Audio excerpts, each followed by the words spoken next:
ఈరోజు నా తమ్ముడు వాడి దగ్గర ఉన్న ప్రతిదీ నాది, బండి కానీ ఫోన్ కానీ బట్టలు కానీ అన్నీ ప్రతిదీ నేను వాడు అడగకుండా అన్ని ఇచ్చా. వాడు ఇంత అడిగితే నేను అంత ఇచ్చా.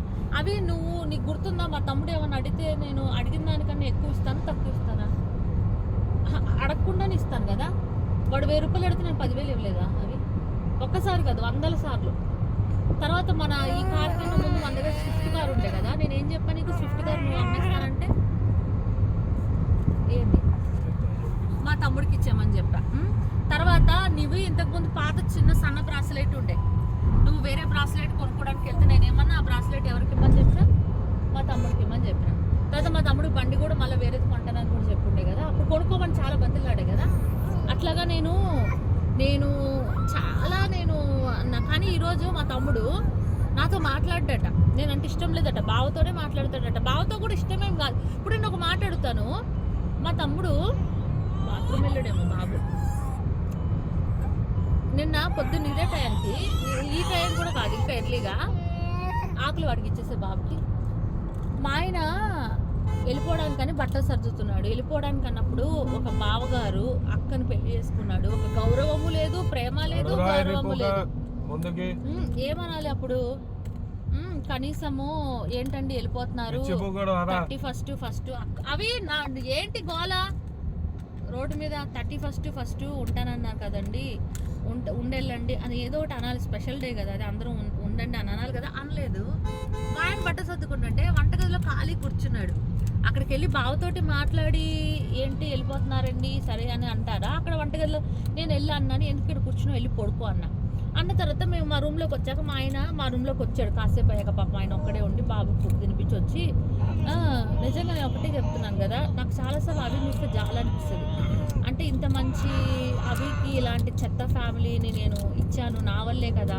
ఒకవేళ నిజంగా అవి నన్ను పెళ్లి చేసుకోకుండా వాళ్ళ అమ్మ చూపించిన వాళ్ళనో ఇంకెవరిని చేసుకుంటే కనీసం ఒక మంచి వైఫ్ అయితే మంచిదేలే. కానీ అత్తమామ అట్లా, అది అత్తమామ తేజ ఏమవుతాడు నీకు బామ్మడిదా, ఒక మంచి బామ్మడిదా అలా వచ్చేవాళ్ళు కదా, ప్రేమగా చూసుకునే వాళ్ళు కదా. నా వల్ల ఇలాంటి చెత్త వాళ్ళు వచ్చారని నాకు చాలా బాధ అనిపిస్తుంది.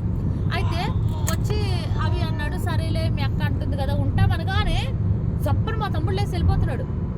ఏంటి అలా వెళ్ళిపోతాం అనేసి మా ఆయన అడిగితే, ఇంకెందుకు మరి అదేంటి కవర్ పెట్టాలేమో అని కూర్చున్నాడంట. ఇక మేము వెళ్ళిపోవట్లేదు కదా అని వెళ్ళిపోతున్నాడంట, పడుకుని పోతాడంట. వెళ్ళిపోయి అంత మేము ఉన్నాం కదా, వాడికి నచ్చలేదు అనమాట, అది మ్యాటర్. అయితే ఇప్పుడు కవర్లు కార్లో పెట్టాలన్నప్పుడు నువ్వు వంటగదిలో తిరిగి కూర్చుంటే మా ఆయన తెచ్చి కవర్లు ఇస్తే కార్లో పెడతాడా? అక్కడికి వెళ్ళి కాసేపు వెళ్ళిపోతున్నామని తెలిసినప్పుడు 2 నిమిషాలు బావతో మాట్లాడితే ఏం పాయే? నేను ఒకటే కోరుకుంటున్నా దేవుడికి, వాళ్ళు ముగ్గురు నన్ను ఎంత టార్చర్ పెడుతున్నాడో అంత టార్చర్ రావాలి. ఆడికి పెళ్ళైనప్పుడు ఆడత్త మామ మళ్ళా అంటే మా అమ్మ మా తమ్ముడు ఎప్పుడు అంటారు, మా తమ్ముడు కంట పెళ్లి చేసుకునే పెళ్ళానికంట అన్నదమ్ములు ఉండాలంట, బావమరుదులు వాళ్ళందరూ వీడిని బాగా చూసుకోవాలంట. మరి నువ్వు నీ బావని ఏం పీకేసి చూసుకుంటున్నావు?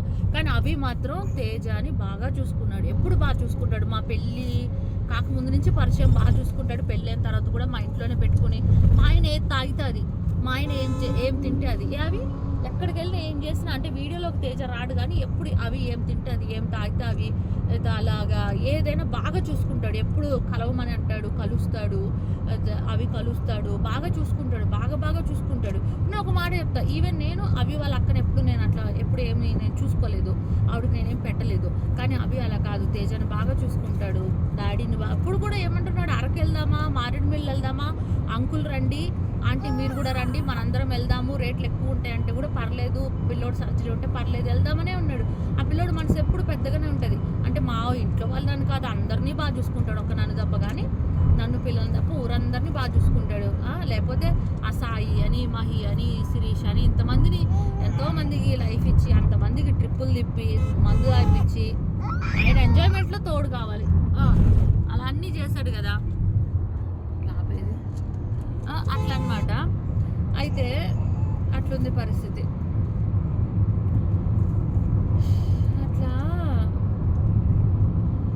మళ్ళా ఇంకోటి ఏదో చెప్పాలబ్బా.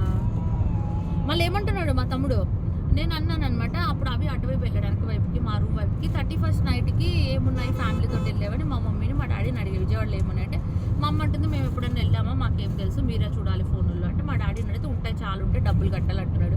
మా అయ్య మరి ఎర్రి పూకులాగా మాట్లాడతాడు. డబ్బులు కట్టాలి, నాకు తెలుసు డబ్బులు కట్టుకుంటే ఎవడు రానిస్తాడు.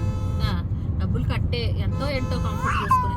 మా తమ్ముడు అడిగితే మా తమ్ముడు ఏమంటున్నాడు తెలుసా, ఎవరేమన్నా ప్లాన్ చేసుకోండి, 31st నైట్ నేను మాత్రం వచ్చేసి 7ంటికి వచ్చేసి పూజ చేసుకుని తినేసి నేను 9ంటికల్లా నేను పడుకుని పోతాను, నాకు సంబంధం లేదు అని చెప్తున్నాడు. మేము ఉన్నాం కాబట్టి ఇప్పుడు మేము వెళ్ళిపోతున్నాం కదా, ఇప్పుడు మంచిగా పండుగ చేసుకుంటారు, మంచిగా. నేను ఒకటే మాట్లాడుతాను, అయ్యప్ప మాల వేసుకొని మాట్లాడే మాటలు అవేనా మా తమ్ముడు? అబద్ధాలు, నోరిప్పితే అబద్ధాలు మాటలు అయ్యేనా చేసేది పనులు? దానికోసమేనా దేవుడి పేరు అడ్డు పెట్టుకునేది? అది అసలు చాలా వరస్ట్, చాలా వేస్ట్. ఈశ్వర్ అయితే బూతులే మొత్తం బూతులే. మనిషికి చేంజ్ అనేది లోపల నుంచి రావాలి, పై బట్టలు వేసుకుంటే రాదు. అది ఏం మనుషులు ఏందో, వరస్ట్ మనుషులు అందరు నాకే తగులుతారు ఇట్లాంటి వాళ్ళు. ఇట్స్ ఓకే, ప్రపంచంలో ఈవెన్ చాలా మందికి ఇట్లా ఫ్యామిలీ ప్రాబ్లమ్స్ ఉంటాయి, ఫ్యామిలీస్ తోటి. కానీ ఇంకా అందరూ చెప్పుకోలేరు. కొంతమంది యూట్యూబ్ ఇలా ఫేమ్లో ఉన్నా చెప్పుకోలేరు. నేనైతే అన్నీ చెప్పుకుంటా అంతే. బాబు బాత్రూమ్ వెళ్ళవా?